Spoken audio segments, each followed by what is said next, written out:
본인에 대한 이런 기사가 날수록 더더욱 본인의 인생이 틀리지 않았음을 계속 증명하고 싶어 하시는 것 같아요. 그래서 맨날 PD에 명품 올리고 내가 남자에게 받았던 것들을 자랑하고 하시지만 그거 정말 아무도 알아주지 않습니다. 안녕하세요, 공달입니다. 제가 작년 봄쯤에 이 역삼동 퀸카님에 대한 영상을 올린 적이 있어요. 두 편의 영상을 올렸는데 첫 번째 편은 이분의 돈 자랑, 명품 자랑에 대한 것들이었고 두 번째 편은 그럼에도 불구하고 이분의 인사이트는 높게 평가한다, 뭐 이런 내용이었어요. 아무튼 뭐 각설하고 이분이 이제 뉴스에까지 나왔어요. 대우산업개발 대표의 내연녀로 슈퍼카와 법인카드를 받고 급기야 이력서까지 위조하며 회사 전무 자리에 앉으려다 직원들의 내부 고발로 기사가 났는데요. 그 전부터 뭔가 낌새가 있었던 게 2022년, 그러니까 올해 8월달부터 이분의 인스타그램에 인생 자랑 사진들이 줄줄이 올라왔었어요. 아무튼 그동안 이분의 인스타그램에 올라왔던 사진들을 보여드릴게요. 이분이 엄청난 관종이라서 일거수일투족을 다 업로드하거든요. 이 사진들은 뭐 제가 캡처한 게 아니라 그냥 네이버나 구글에 관련 키워드 쳐보니까 바로 뜨더라고요. 여러분, 저 들어앉아있고 일 안합니다. 곧 은퇴할 수도 있습니다. 확정되면 공고할게요. 라며 뭐 간단하게 말해서 나 이제 손님 하나 잡았다, 인생 폈다, 뭐 이런 식의 게시물을 하나 올렸었고, 그 후로도 뭐 이런 남친 카드라는 사진이 올라오죠. 반짝반짝. 카드 중에 최고는 남친 카드. 크크크크. 애껴 쓸게요 오빠. 뭐 이 카드가 그 카드인지는 잘 모르겠지만 이게 문제가 된 그 카드였다면 정말 알뜰하고 요긴하게 잘 쓰고 다니셨던 것 같아요. 원할머니 보쌈도 먹고 맥도날드도 이용하고 이마트 가서 장도 보고 아주 알차게 쓰신 것 같아요. 근데 뭐 당연히 회사 직원도 아닌데 이렇게 법인카드를 막 쓰고 다니는 건 범죄 행위죠. 이 부분은 좀 뒤에서 다시 설명해 볼게요. 아무튼 그리고 얼마 지나지 않아 이 페라리 허세샷도 올라와요. 신호 대기 중일 때 시계와 함께 잘 나오도록 아주 잽싸게 찰칵 찍었네요. 이 시계와 핸들 로고는 국룰이죠. 잘했어요. 원래 인스타그램은 이렇게 하는 거예요. 이것도 보니까 인생 역전시켜준 그 남자친구가 사준 차인 것 같아요. 회사 돈으로 수억 원대 슈퍼카 여러 대, 그 중에 한 대는 A씨에게, 한 대표가 회사 돈으로 A씨에게 3억 원짜리 슈퍼카를 타고 다니도록 해준 것처럼 보이는 정황도 있다. 한 대표는 8월 17일 직원에게 메신저로 관계사 DW 바이오에서 1억 6,169만 원을 빼내 자동차 리스 업체에 자기 명의로 송금하라는 지시를 내렸다. 이유는 밝히지 않았다. 그리고 다음날 A씨는 인스타그램에 시가 3억 원짜리 흰색 페라리 포르트피노 M 앞에서 자동차 후드에 엉덩이를 올린 채 꽃다발을 들고 찍은 인증사진을 올렸다. 그날은 A씨의 생일이었다. A씨의 인증샷 아래엔 생일엔 페라리, 행복이라 적었다. 그러니까 뭐 받기만 하면 자기 인스타그램에 다 올려.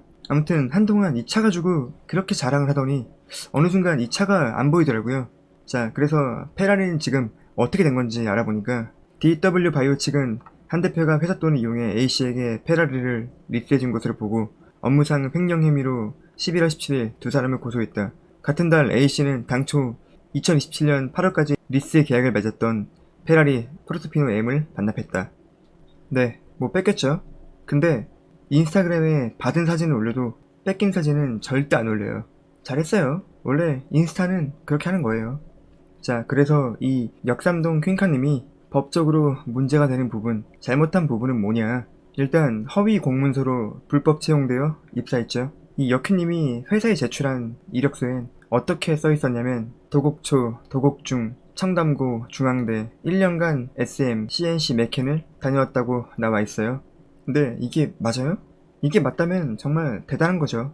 강남 엘리트 코스를 밟고서 화류계 생활 15년을 버티고 이 정도 경력이면 정말 뭐 지니어스죠. 근데 이 이력서의 내용이 거짓말이라면 허위 경력 공문서 위조예요.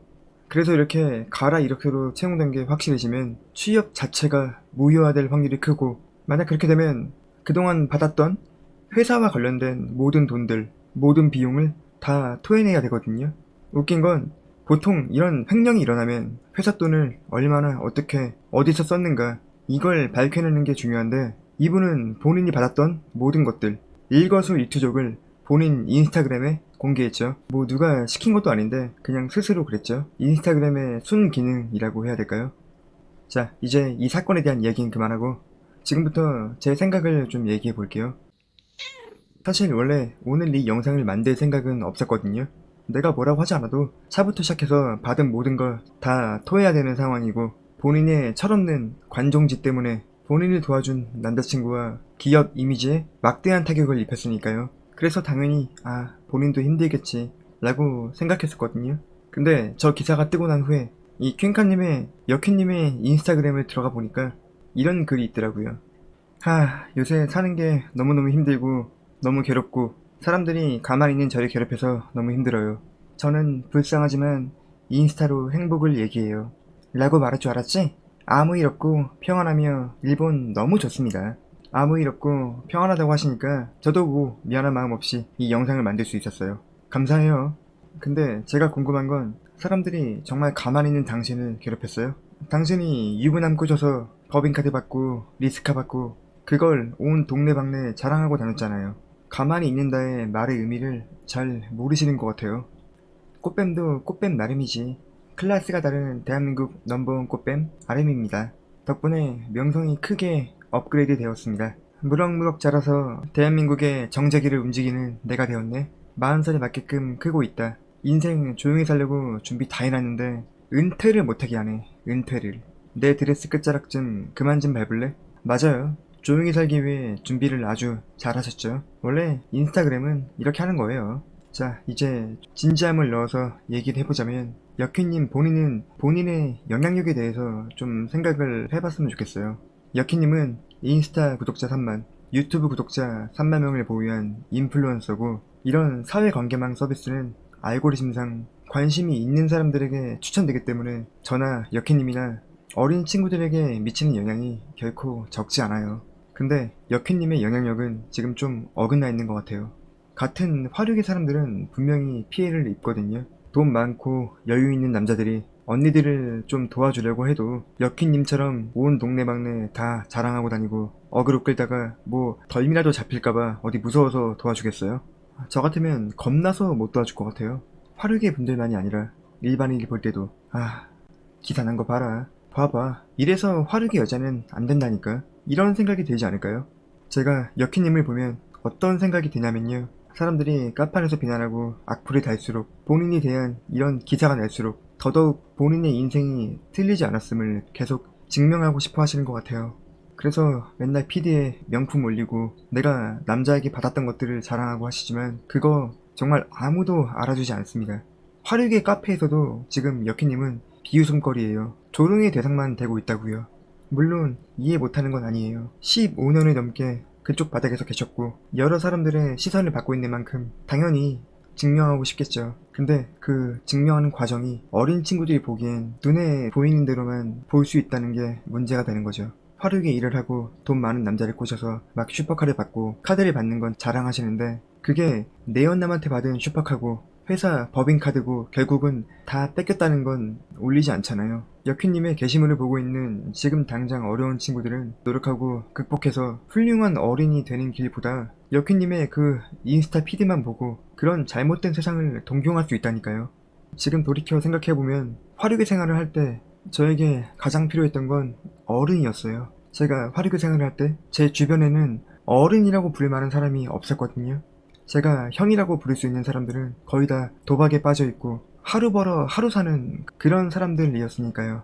전 이걸 은퇴하고 나서 몇 년 뒤에 지금 다니고 있는 회사의 대표형 조던 피터슨 교수 같은 진짜 어른다운 어른을 만나고 나서야 깨달았어요. 그래서 저는 이 유튜브를 운영하면서 늘 어린 화류계 친구들에게 어른이 되어주자 이런 생각을 마음 한켠에 계속 담아두고 있거든요.